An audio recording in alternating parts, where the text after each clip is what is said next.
Баршаңызға қайырлы күн. Сіздермен Сандуғаш. Бүгін осындай цептен алға жасап үйренеміз. Тез әрі оңай. Бізге керек заттар 9 застежка, 2 колечки және 1 кулон. Осындай размері үлкен размерде. Яшма және наборда сырасы бар. Бірінші және де цеп базулаты. Керек заттардың бәрін описаниеға жазып қоямын. Сөз үшін қарасаңыздар болады. Размерін бірінші 9 застежкамызды ашып аламыз. Өзінің колечкиінен.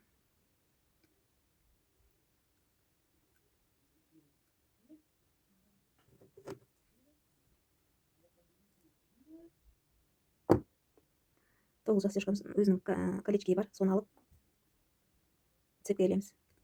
Кеңдеу ашып алайық. Мына жағына қарай ілеміз. Сыймаса кеңдеу тағы ашамыз.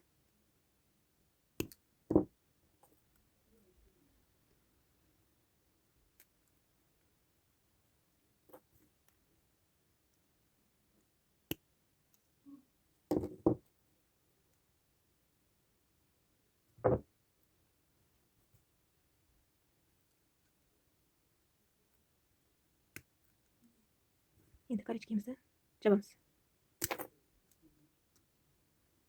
Колечки кішкене қаттылау. Күш салу тұрады. Енді негізі 2 ақ колечки кетеді. Енді өзіміздің колечкемізді алып, бұл оңай ашылады колечки. Енді тоғылдың екінші жағын ілеміз. Бекітеміз.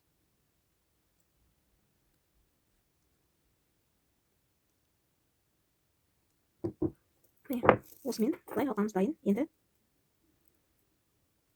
кулонымызды ілеміз. Негізі 9 застежканың түрлері өте көп. Өзіңіз қалауыңызша, таңдап аласыз. Қайсысы келеді, сол. Маңызды емес 9 застежканың тура осындай болу керек деген.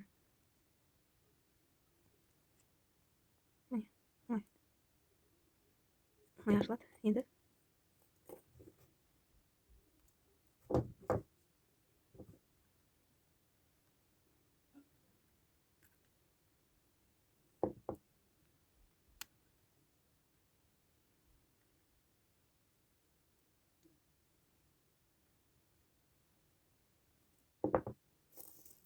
осымен цептен алғанымыз дайын. Жай ғана осындай цептен алғанымыз.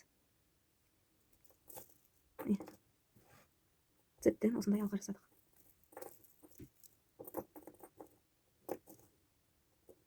Және де 2 колечки қолданады. Мынау біреу артық, өйткені өзіміздің тоғылдың застежкасы бар, соны ұмытып кете беремін қазір. Бітті.